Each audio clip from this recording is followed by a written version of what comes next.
সুপ্রিয় দর্শক, সবাইকে স্বাগত জানাচ্ছি এনটিভির নিয়মিত আয়োজন স্বাস্থ্য প্রতিদিন অনুষ্ঠানে। আপনাদের সাথে আছি আমি ডাক্তার মোনা তাহসিন। আজ আমরা যে বিষয়টি নিয়ে আলোচনা করব সেটি হচ্ছে শিশুদের দাঁতের যত্ন। এই গুরুত্বপূর্ণ বিষয়টি নিয়ে আলোচনা করবার জন্য আমাদের সঙ্গে স্টুডিওতে আছেন একজন বিশেষজ্ঞ চিকিৎসক। তাহলে চলুন অনুষ্ঠানের শুরুতেই পরিচিত হয়ে নেই আমাদের আজকের অতিথির সাথে। ডাক্তার সুরাইয়া ইয়াসমিন জেবু 1984 সালের জুলাই মাসে পটুয়াখালী জেলায় জন্মগ্রহণ করেন। তিনি 2006 সালে ইউনিভার্সিটি ডেন্টাল কলেজ থেকে বিডিএস ডিগ্রি অর্জন করেন। এরপর তিনি চিকিৎসা বিজ্ঞানে উচ্চতর এমপিএইচ ডিগ্রি লাভ করেন।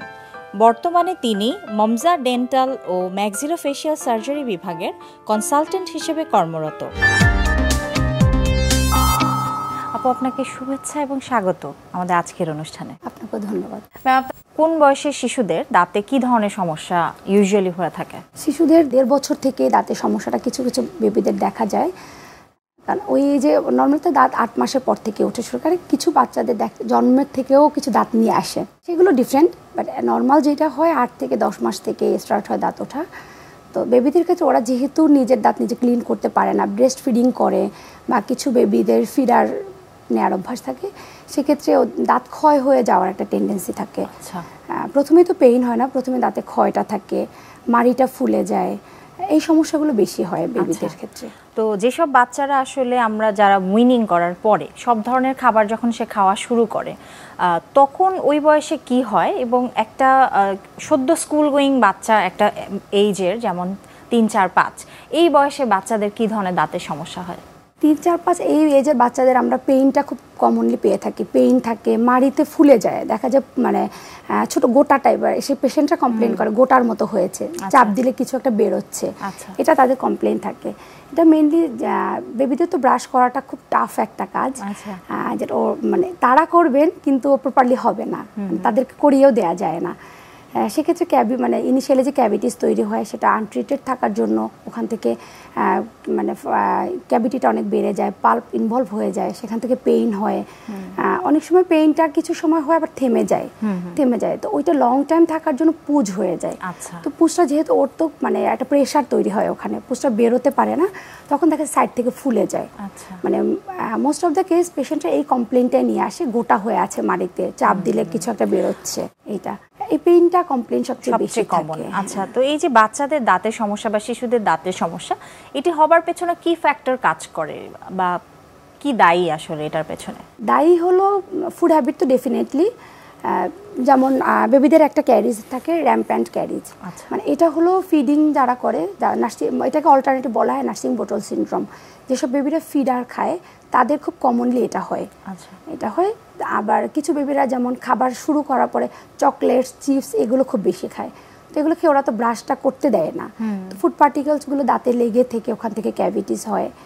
মানে মিষ্টি জাতীয় যে কোনো খাবারই এটার জন্য রেসপন্সিবল থাকে। ছোট শিশুদের আমরা জানি যে একটা এইজে গিয়ে আসলে দাঁতগুলো পড়ে যায় এবং পার্মানেন্ট যে টিথগুলো সেগুলো চলে আসে। তো অনেকের মধ্যে এক ধরনের ধারণা আছে যে যেই দাঁতগুলো আসলে টেম্পোরারি, ছোটোবেলায় যেগুলো থাকে, এই দাঁতগুলোতে প্রবলেম হলে তারা কিন্তু ইউজুয়ালি চিকিৎসকের কাছে যেতে চান না খুব একটা। তারা মনে করেন এই দাঁত হয়তো সামনে পড়ে যাবে, এটা নিয়ে আর যাবার প্রয়োজন নেই। তো সেক্ষেত্রে আপনি কি বলবেন, দর্শকদের জন্য কি উপদেশ থাকবে এবং কমপ্লিকেশন কি কি অ্যারাইজ করতে পারে? হ্যাঁ, এটা একটা প্যারেন্টসদের খুব মানে খুব রং একটা কনসেপ্ট যে দাঁত তো পড়ে যাবে, ট্রিটমেন্টের দরকার নেই। কিন্তু কিছু ক্ষেত্রে এমন হয় যে এত পেইন থাকে, ফুলে যায় অনেক, মানে বেবিদেরকে আমরা পেয়েছি পুরো গাল ফুলে ঘাড়ে এই দিকে নেমে চলে আসে, সেক্ষেত্রে খুব লাইফ থ্রেটেনিং একটা ব্যাপার হয়ে যায়।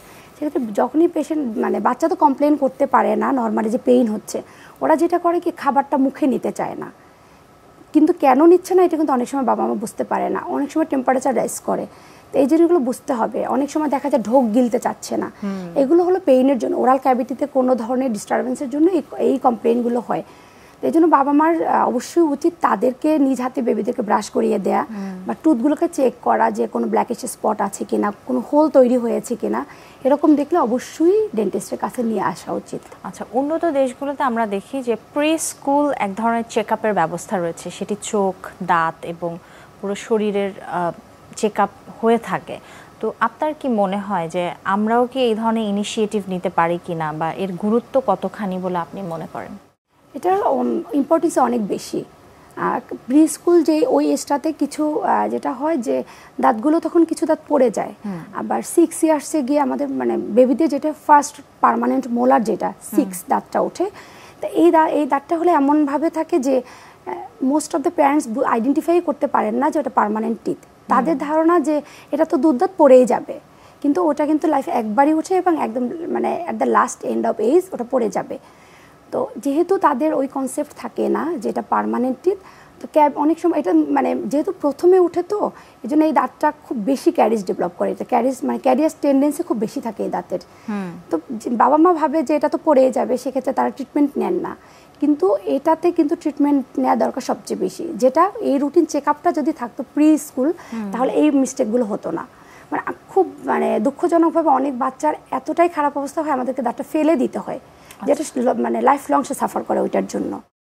এই জন্য প্রি স্কুল চেক আপটা খুব ইম্পর্টেন্ট। তো আপনি বলছিলেন যে ব্রাশিং টেকনিকটা খুব জরুরি, যেহেতু আজকে আমাদের টপিকটাই হচ্ছে শিশুদের দাঁতের যত্ন, তো কিভাবে এই যত্নটা নেওয়া যায়, ব্রাশিং টেকনিকটা কেমন হবে এবং শিশুদের জন্য আমরা কি করতে পারি আসলে? ব্রাশিং টেকনিক বলতে শিশুদের ক্ষেত্রে তো আমরা অবশ্যই একদম মানে সফট ব্রেসেলের ছোট লেন্থের যে ব্রাশগুলো আমরা চুজ করি, আর নর্মালি আমরা বড়রা যেই টুথপেস্ট ইউজ করি ওটা একটু বার্নিং সেন্সেশন থাকে, ওরা নিতে চায় না।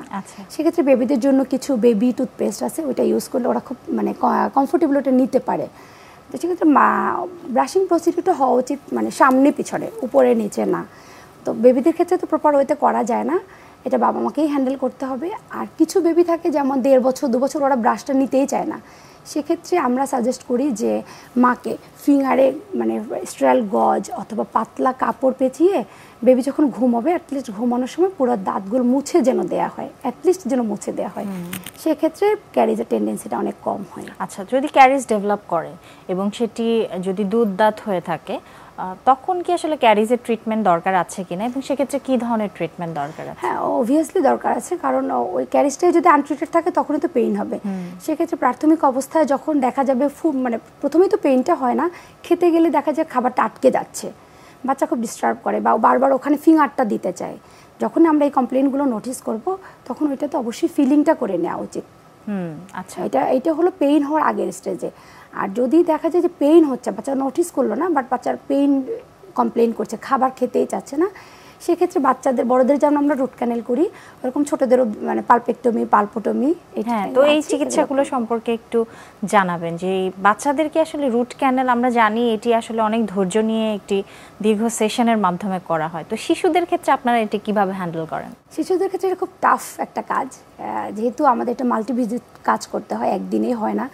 বড়দের যদি আমরা 4 দিন 5 দিনে শেষ করি বা 3 দিনে শেষ করি, শিশুদের ক্ষেত্রে মানে আরও অনেকটা সময় দিতে হয়, যেহেতু ওরা কোঅপারেট করে না, মানে মোস্ট অফ দ্য কেস করে না। প্রসিডিউরটা সেমই, রুট ক্যানেল মানেই হলো বাচ্চাদেরও পাল্পের হর্নটা টাচ করা বা পাল্প টাচ করার পরে পেইনটা হয়, সেক্ষেত্রে যেই অংশগুলো ডেড হয়ে যায় ওইটাকে আমরা রিমুভ করে দেন বড়দের যেমন আমরা ড্রেসিং দেওয়ার পরে জিপি পয়েন্টটাকে অ্যাপ্লাই করি, তো বেবিদের ক্ষেত্রে সেটা করা হয় না, যেহেতু এটা সার্টেন টাইম পরে পার্মানেন্ট টিথ উঠে যাবে, সেক্ষেত্রে কিছু মেডিসিন থাকে ক্যালসিয়াম হাইড্রোক্সাইড ফর্মোক্সিল, এগুলো অ্যাপ্লাই করে জাস্ট পার্মানেন্ট টিথ ওঠার আগ পর্যন্ত যাতে পেইনলেস থাকে সেই পর্যন্ত আমরা দাঁতটাকে প্রিপারেশন কন্টিনিউ করে রাখি। দাঁতের যত্নে তো আমরা জানি যে খাদ্যের অনেক বড় একটি ভূমিকা আছে, তো শিশুদের খাদ্যাভ্যাসে আমরা জানি শিশুরা অনেক সময় অনেক ধরনের খাবার রিফিউজ করে, তারা খেতে চায় না এবং এক ধরনের খাবারে হয়তো অভ্যস্ত হয়ে যায়, এবং বর্তমান সময়ে তো আমরা জানি যে বাহিরের যে ফাস্ট ফুড, এই ধরনের ফ্যাটি ফুড, বাইরের খাবার, এগুলোতে অভ্যস্ত হয়ে যায় অনেকটা। তো এটি কি দাঁতের জন্য আসলে ক্ষতিকর কিনা বা কোন ধরনের খাদ্যাভ্যাস হওয়া উচিত বলে আপনি মনে করেন? বাহিরে যে ফাস্টফুড যেটা, তারপর ড্রিঙ্কস, এখন বাচ্চারা সবচেয়ে বেশি পছন্দ করে কোল্ড ড্রিঙ্কসগুলো, এটা দাঁতের জন্য মানে ভয়ঙ্কর রকমের খারাপ, যেহেতু এতে সুগার থাকে, এটা দাঁতের মানে ক্যারিজ ডেভেলপমেন্টে এটার অনেক বেশি রেসপন্সিবল।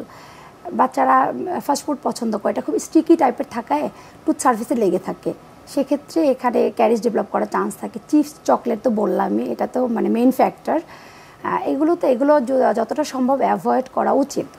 আর বাচ্চারা তো খাবেই, সেক্ষেত্রে খাওয়ার পরে ব্রাশিংটা যদি কমপ্লিট করে দেওয়া যায় তাহলে কিছুটা সেফ থাকা যায়। শিশুদের মুখে এক ধরনের ফোসকা বা ঘা বা আলসার হতে পারে, এটি সম্পর্কে একটু জানাবেন যে এটি কি ধরনের আলসার, হলে কি হয় এবং কি করতে হবে? ম্যাক্সিমাম বাচ্চাদের ক্ষেত্রে দেখা যায় যে কমপ্লেনটা নিয়ে আসে মানে খুব ব্যথা হচ্ছে, মানে হোয়াইটিশ একটা মানে স্পটের মতো থাকে, খুব ছোট কিন্তু ভয়ঙ্কর রকম পেইনফুল থাকে।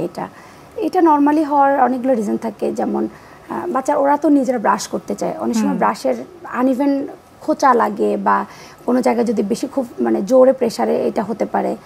তারপরে যে বাচ্চারা তো প্রপারলি অনেক সময় রাতে ঘুমায় না, এটা একটা প্রবলেম হতে পারে। মাউথ ক্লিনিংটা প্রপারলি করা যায় না, সেটার জন্য হতে পারে।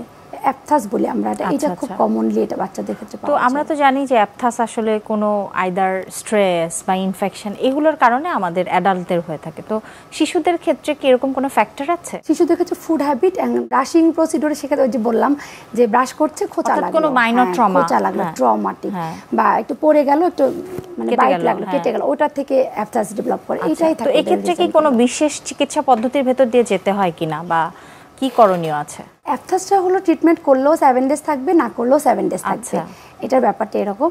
কিন্তু যেহেতু পেইনফুল থাকে সেজন্য আমরা নাপাটা প্রেসক্রাইব করি। তারপর আমরা ভায়োডিন মাউথ ওয়াশ দিয়ে বলে দিই যে গজ দিয়ে একটু এটা মুছে দিতে, এটা একটা আছে। আর অ্যাফসল একটা অয়েন্টমেন্ট আছে, সেটা আমরা অ্যাপ্লিকেশনটা বলে দিই, এটা কিছুটা পেইন রিলিফ থাকে। তো এবড়ো থেবড়ো দাঁত বা আঁকাবাঁকা দাঁতের কিন্তু এক ধরনের সমস্যা অনেক সময় শিশুদের ক্ষেত্রে এটি খুব দেখা যায় যে যেটি তাকে হয়তো সে স্কুলে যাচ্ছে তো সে কিন্তু হীনমন্যতায় ভোগে অনেক সময়। তো এই যে আঁকাবাঁকা দাঁতের সমস্যা একটি রয়েছে বা দাঁতের মাঝখানে ফাঁক হওয়া, এটি সম্পর্কে আপনি কি বলবেন যে এটির জন্য প্রতিরোধের জন্য কিছু করবার আছে কিনা? আঁকাবাঁকা দাঁতটা মেনলি কয়েকটা কারণেই হয়। একটা হলো যে অনেক সময় দাঁত নড়ে যায় বাচ্চাদের, যেটা মায়ের আমরা বুঝতে পারি না বা ওরাও মানে কমপ্লেইন করে না। দাঁত পড়বার জন্য, হ্যাঁ, দাঁত পড়ার জন্য দাঁতটা নড়ে যায়, কিন্তু দাঁতটা আমরা খেয়াল না করার জন্য ওটা ফেলছি না। তখন পার্মানেন্ট যে টুথ, ওর তো টেন্ডেন্সি বের হওয়ার, তখন ও স্পেসটা না পেয়ে পিছন দিয়ে সাইড দিয়ে কোনো একটা জায়গা থেকে বের হয়ে আসে। এটা একটা কারণ থাকে, মানে দুধ দাঁতটাকে প্রপার টাইমে না ফেলাটা, টাইমিংটা মেনটেন না করা। প্রতিটা দাঁতেরই ইন্ডিভিজুয়াল টাইম আছে যে এই টাইমে ফেলতে হয়, এটা মেনটেন না করলে এটা হবে। সেকেন্ড ইস্যুজ হলো জ ডেভেলপমেন্ট। অনেকের চোয়ালের সাইজটা একটু কম্পারেটিভলি ছোট থাকে। আচ্ছা, টুথ সারফেসটা টুথ সাইজটা যত বড় থাকে তার চেয়ে জয়ের সাইজটা ছোট থাকে।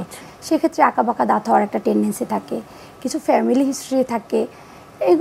এগুলো যদি একটু কেয়ারফুলি টেক কেয়ার করা যায় তাহলে এগুলো অ্যাভয়েড করা যায়। কিন্তু ম্যালঅক্লুশন যদি একবার ডেভেলপ করে যায় তো সেক্ষেত্রে কি নিরসনের কোনো উপায় আছে? এখন সব ধরনের ট্রিটমেন্ট অ্যাভেলেবেল এবং বাংলাদেশে মানে বেস্ট মানে ট্রিটমেন্ট দেওয়া যায়। বাংলাদেশে এখন ডেন্টাল ট্রিটমেন্ট অনেক ভালো অবস্থায় আছে। সেক্ষেত্রে আমরা ব্রেসেস পরিয়ে, যেমন যদি উঁচু নিচু থাকে, ফাঁকা আঁকা বাঁকা থাকে, সেক্ষেত্রে ব্রেসেস পরিয়ে ট্রিটমেন্ট করা হয়। স্পেসিং যেটা আছে সামনে, অনেক সময় দেখা যায় যে সামনে দুই দাঁতের মধ্যে মাঝখানে ফাঁকা থাকে, যেটা মেয়েদের ক্ষেত্রে খুব মানে সৌন্দর্য হ্যাম্পার করে। একদম এটার জন্য কিছু আছে ফিলিংয়ের মাধ্যমে, কসমেটিক ট্রিটমেন্টের মাধ্যমেও কিওর করা যায়। যদি খুব বেশি হয় সেক্ষেত্রে অর্থোডন্টিক যেটা ব্রেসেস পরিয়ে এটা করা যায়। তো হলুদ দাঁতের সমস্যা বা দাঁতের কালারটা আসলে দেখা যায় যে যারা একটু ফর্সা তাদের কিন্তু একটু হলদেটে ভাব থাকে। তো এই হলুদ দাঁতের সমস্যা কি আসলে নিরসনের জন্য কিছু করবার আছে কিনা? হ্যাঁ, যাদের স্কিন টোন একটু ব্রাইট তাদের এনামেলের কালারটা খুব বেশি ব্রাইট থাকে না, একটু ইয়েলোইশ একটা টোন থাকে। হ্যাঁ, এটা বাইবর্ন, এটা ট্রিটমেন্ট করা যায়, যেমন ব্লিচিং করা যায়। আচ্ছা, এটা তারপরে নর্মালি কিছু আছে একদম সুপারফিশিয়াল পলিশিংটা স্কেলিং এর পরে যেটা করি। যদি অনেক বেশি ব্রাইট চাই সেক্ষেত্রে ব্লিচিংটা করা হয়। আচ্ছা, আমাদের অনুষ্ঠানের একটি নিয়মিত সেগমেন্ট হচ্ছে আমরা বিভিন্ন খাদ্যের পুষ্টি গুণাগুণ আমাদের দর্শকদের দেখিয়ে থাকি, সেটি এখন দেখে আসবো। সুপ্রিয় দর্শক, দেখছেন স্বাস্থ্য প্রতিদিন অনুষ্ঠানে এ পর্যায়ে চলুন দেখে নেই বিভিন্ন খাদ্যের পুষ্টি গুণাগুণ সম্পর্কে আমাদের পুষ্টিবিদের কাছ থেকে।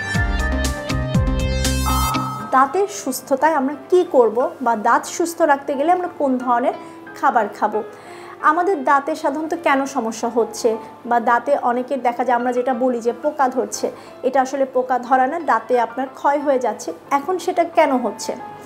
প্রধানত আমরা যে ধরনের খাবারগুলো খাই, বিশেষ করে সবার কিন্তু চকলেট, ক্যান্ডি, ছোটোবেলা থেকেই বাচ্চাদেরকে আমরা চকলেট, ক্যান্ডি এই ধরনের খাবারগুলো খাওয়াতে টু করে ফেলি। বাহিরের যে সফট ড্রিঙ্কস, জুস এগুলো বাচ্চারা খাচ্ছে এবং যার কারণে কিন্তু দাঁতের উপরে যে এনামেল রয়েছে সেটা কিন্তু ক্ষয় হচ্ছে।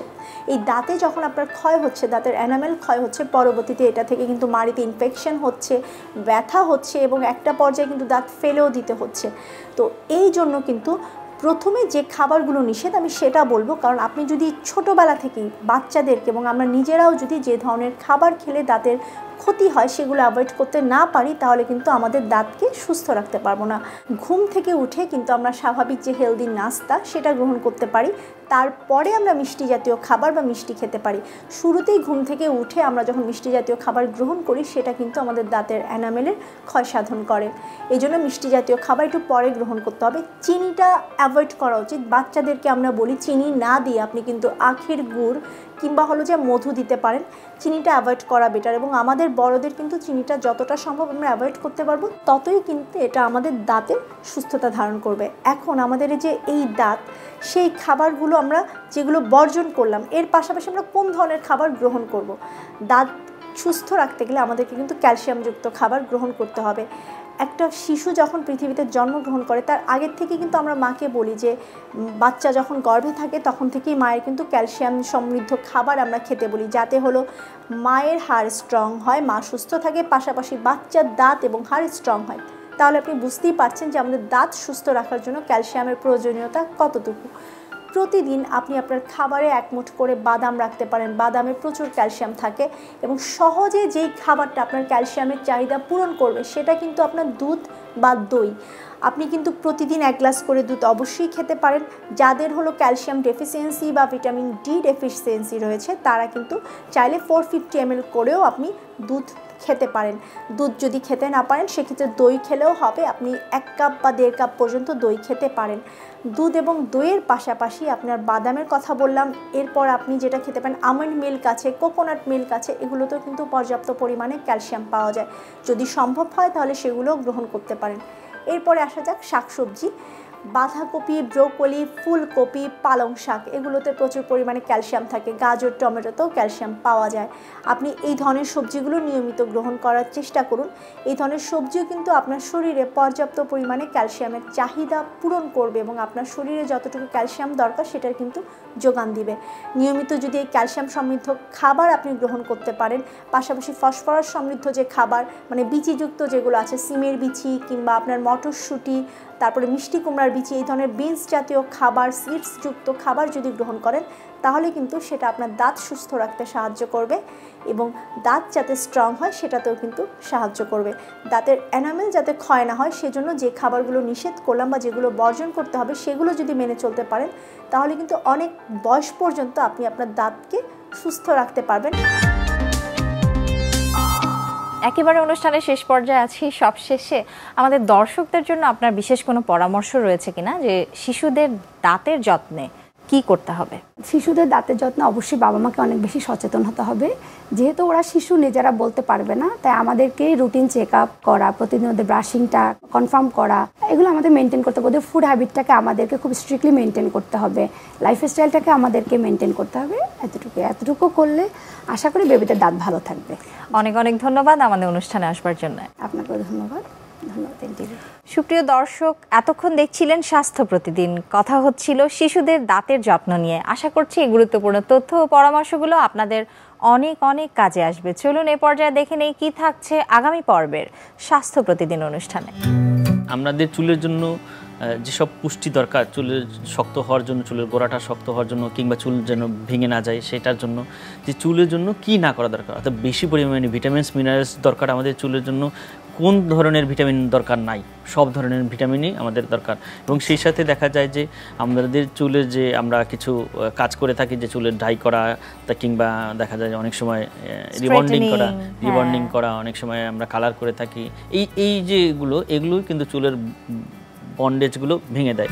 বিশ্বের যে কোনো প্রান্ত থেকে যে কোনো সময় আপনাদের প্রিয় অনুষ্ঠান স্বাস্থ্য প্রতিদিন দেখতে ভিজিট করুন আমাদের পূর্ণাঙ্গ ওয়েব পোর্টাল www.ntvpt.com এ। এছাড়াও এনটিভির জনপ্রিয় সব অনুষ্ঠান ও খবরের আপডেট পেতে ভিজিট করুন আমাদের ইউটিউব ও ভেরিফাইড ফেসবুক পেজে। আজ এখানে বিদায় নিচ্ছি, দেখা হবে আবারও। সে পর্যন্ত সবাই ভালো থাকুন, সুস্থ থাকুন এবং নিরাপদে থাকুন। আল্লাহ হাফেজ।